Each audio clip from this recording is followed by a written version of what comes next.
Bienvenue dans la partie 4, là où tout s'accélère, et où personne n'est prêt pour ce qui arrive.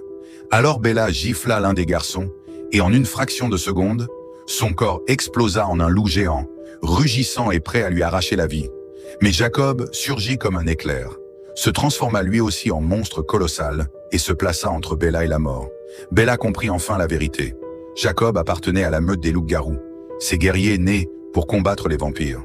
Ils partirent marcher ensemble, et Jacob lui révéla son héritage, né loup-garou, ennemi naturel des vampires, mais lié à eux par un pacte fragile qui ne devait jamais être rompu. Il lui confia aussi qu'il traquait une vampire terrifiante, Victoria, une chasseuse rusée et implacable. Elle s'était échappée, mais Jacob jura qu'il ne dormirait plus tant qu'il ne l'aurait pas détruite. En entendant son nom, Bella sentit sa peau se glacer. Elle comprit. Victoria venait pour elle. Elle voulait la tuer pour venger la mort de son compagnon, tombé sous les coups d'Edward. Jacob tenta de la calmer, lui promettant qu'il serait son bouclier, quoi qu'il arrive. Mais les jours suivants, Jacob était occupé à pister Victoria, Charlie chassait les loups, et Bella, elle était seule, rongée par le vide, écrasée par la tristesse. Alors, pour fuir cette douleur, elle fit quelque chose de fou, grimper en haut d'une falaise immense et se jeter dans le vide. Au moment où elle saute, elle voit Edward, une vision désespérée qui la supplie d'arrêter, croyant qu'elle veut mourir. Mais Bella fonce droit dans les vagues monstrueuses qui l'emportent. Elle suffoque, elle coule, jusqu'à ce que Jacob surgisse encore une fois à la dernière seconde, la tire hors de l'eau et lui redonne vie. Ramenée chez elle, Bella cherche du réconfort auprès de Jacob, mais lui se retient. Son côté loup-garou pourrait prendre le dessus s'il perdait le contrôle. En pleine discussion, Bella aperçoit soudain la voiture des Cullen devant la maison. Elle décide d'entrer.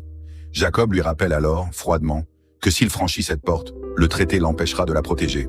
Mais Bella continue. À l'intérieur, Alice l'attend.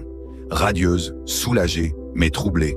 Elle avait eu une vision de Bella sautant de la falaise, et elle avait cru la voir mourir.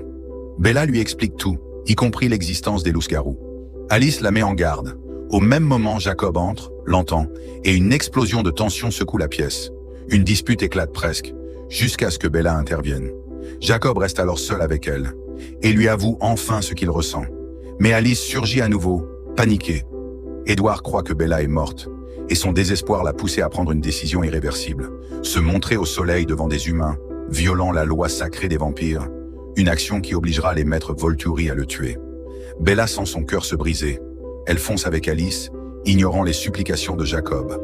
Elle roule à toute vitesse, espérant rattraper Edward avant qu'il ne signe sa propre mort. Arrivée en ville, elle le cherche désespérément. Edward grimpe déjà pour révéler sa vraie nature, quand Bella l'atteint à la dernière seconde.